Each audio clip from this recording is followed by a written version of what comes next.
Welcome to News of the North. I'm Nancy Vogt, and I am here at River-Backus High School with Lynn Wangberg, English teacher, and we are at the annual Holocaust Project Fair.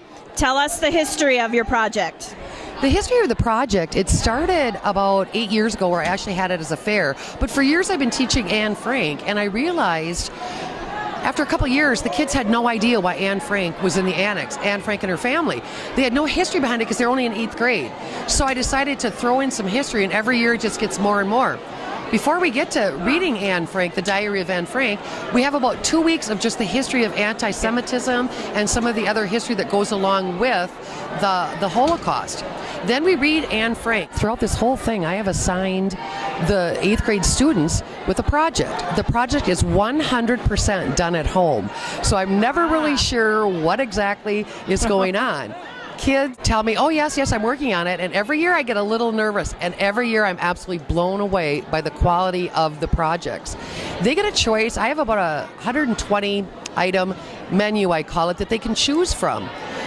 Or they can pick their own topic. If they have a relative or a grandpa that knows about the war, that was in the war, they're welcome to do that. Each child picks one topic, and with that topic they must research, make a 3-fold board, and a hands-on project. All right. Well, that sounds fascinating. I think we're going to go look around at the project a little bit and find a couple students to talk to and see what they think of it. So that's awesome. And the other thing I'm amazed, we've got homemade matzo balls, we've got homemade latkes, we've got Hitler, we've got Anne Frank. We have topics we've got fashions of the 40s. Some people prefer to do that than get into the real serious stuff. So the variety this year is absolutely amazing, and I hope you enjoy it. All right. Well, thank you very much. You're much welcome. appreciated. Here with Brandon Wolske, an 8th grader, and he did an exhibit on Hitler's bunker. So can you tell me where you got the idea, what you put into it, how long, how much time? Well, I worked on this project for about 35 hours, Wow. give or take. And, well, this whole display is made out of oak. I cut all of it out of a 2x6, also the support inside of it. It was pretty fun making because I enjoy building anything out of wood. Okay. Did you do research to find out exactly what to build or how to build a bunker?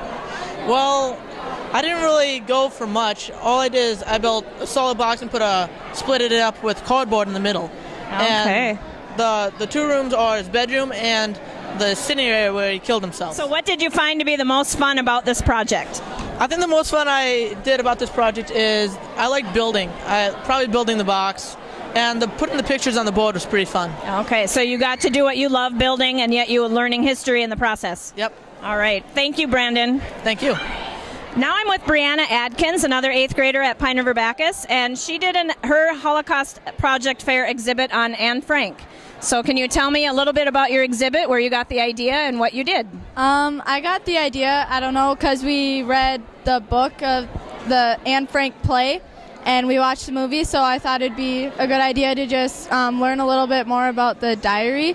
And so I made a board and I put like different quotes on there that she made and some of them that she was famous for.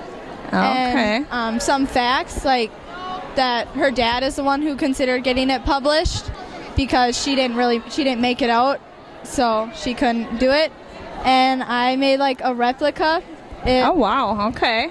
The outside it was like plaid, so I got the closest thing I could find to it, and then on the inside I did like just pictures and facts and more stuff about it. And yeah. Awesome, interesting. Any idea how much time you have into your project? A while. A lot? I spent a lot of time on it. Okay, but it was fun, a fun way to learn? It was fun. Okay. All right, well, thank you. And this week we would like to give our News of the North shout out to Frank Haggerty. He went on Facebook, and when I put on there who watches News of the North and likes it, he liked it. Frank is of Pequot Lakes, and he actually is a cartoonist, and if you've ever seen the Up North with Leroy cartoons in the Echo Journal, that's by Frank. So thanks, Frank. Tell all your friends about us and keep watching, and we'll see you next week.